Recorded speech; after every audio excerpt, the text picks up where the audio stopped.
কিরে কই তুই? তাড়াতাড়ি আয়, মনির চলে আসছে কাছাকাছি। আচ্ছা ঠিক আছে আয়। হাই বন্ধু। কিরে 15 মিনিট লেট? আমি তো 15 মিনিট লেট, কিন্তু আরেকজন? আরে ওর কথা আর বলিস না, ও রিক্সায় আছে, জ্যামে পড়ছে। আচ্ছা আস্তে আস্তে আমার খাবারের অর্ডার দিয়ে দিলি, কি খাবি বল? আমার যে কোনো ভেজিটেবল হলেই বেটার। আরে বেটা, এতদিন পর আমেরিকা থেকে বাংলাদেশে আইছি কি সবজি খাইতে? ইচ্ছা মতো গরুর গোশত খামু, কাচ্চি খামু, তেহারি খামু, তুই আসিস বেটা সবজি দিয়া। না মানে আমি আসলে ভেজিটেবল ছাড়া অন্য কিছু খাই না তো, তাই আর কি। ধর বেটা, তুই আগের মতো কিপটাই রয়ে গেলি। এখন অন্তত কিপটা মিটা ছাড়, তুই যা খাবি খা, বিল আমি দিতেছি।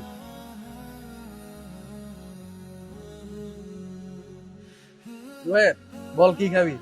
আই খাবারের অর্ডার দিই, পরে বাকি কথা হবে। আমি নান রুটি আর গরুর ঘন। তুই কি খাবি? তোরা তো ওদের মতো খা, আমি সবজি দিই। হঠাৎ সবজি কেন? ডাক্তারের নিষেধ আছে নাকি? আগে তো দেখতাম যে বাটির পর বাটি গরু মাংস শেষ করে ফেলতি বিয়ের বাড়িতে, এখন কি হলো? আগে জানতাম না বলে খেয়েছি। কি জানতি না? আসলে গরুদেরও প্রাণ আছে। খোঁজ কি গরুর প্রাণ আছে, এটা তো আগে জানতি না? না মানে জানতাম ঠিকই, কিন্তু ফিল করতে পারতাম না। ঠিক আছে বাবা, তুই যখন গরু গুছতে খাবি, আমরা তখন হাম্বাম্বা টাকের মিউজিক দিব, এত তুই ফিল করতে পারো যে গরুর প্রাণ আছে। তোরা কি আমার সাথে ফান করছিস? কেন, তুই কি সিরিয়াস? দেখ, কয়েকদিন পর কোরবানির ঈদ, কতগুলো নিরীহ প্রাণীকে হত্যা করা হবে। এদের কথা ভেবেই না রাতে আমার ঘুম হয় না। তাই না? ওরা নিরীহ বোবা বলেই কি ওদের হত্যা করে খেতে হবে? দেখ, জগতের সকল প্রাণী কোনো না কোনো প্রাণীর জন্য সৃষ্টি করা হয়েছে। যেমন ধর সাপ ব্যাঙ খায়, তারপর একটা প্রাণী কিন্তু আরেকটা প্রাণীকে খেয়েই বেঁচে থাকে। এগুলো আমি মানি না। তুই এই নিয়ম মানিস, কিন্তু তুই জানিস না যে তুই এটা মানিস। মানে তুই কি বলতে চাচ্ছিস আমিও প্রাণী হত্যা করে খাই? তাই। ইম্পসিবল।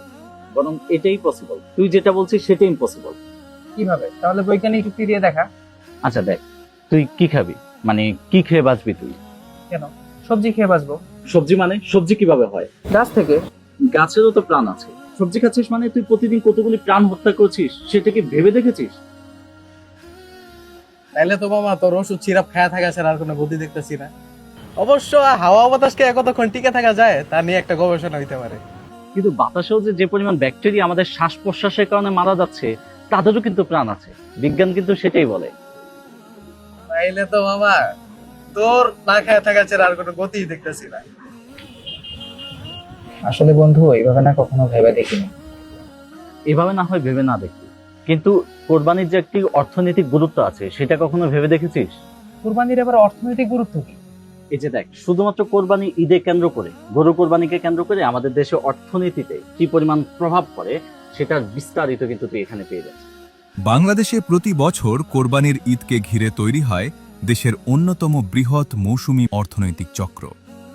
প্রতি বছর প্রায় ৯০ লাখ থেকে ১ কোটি পশু কোরবানি হয়, যার বাজার মূল্য দাঁড়ায় প্রায় ৭০ থেকে ৮৫ হাজার কোটি টাকা।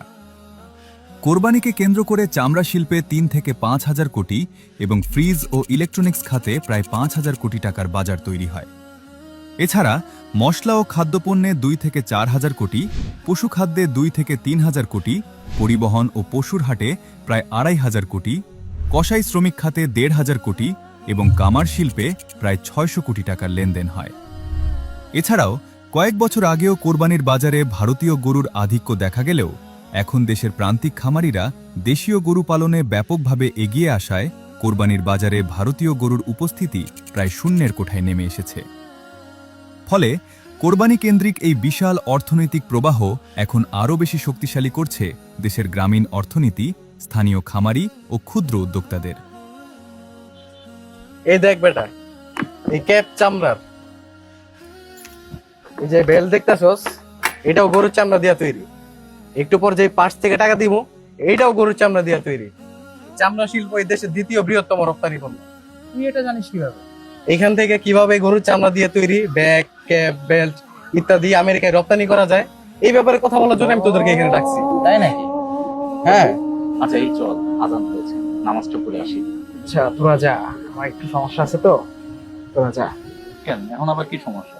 না মানে আমার প্যান্টটা একটু অপবিত্র, তাই আসছি। আর কত অপবিত্র থাকবি, এবার একটু পবিত্র হ। আচ্ছা চল, তোরা জামা কাপড় কিনে দিই। কি খাবি ভাবছস? অর্ডার দে। আচ্ছা তাহলে রুটি আর গরুর গোশত অর্ডার দে, অনেকদিন আসলে খাই না তো। আর আপনাদের বলছি, কোরবানির মতো ভালো একটা কাজে কারো মন্দ কথা শুনবেন না, আর যেখানে সেখানে কোরবানির বর্জ্য ফেলে রাখবেন না।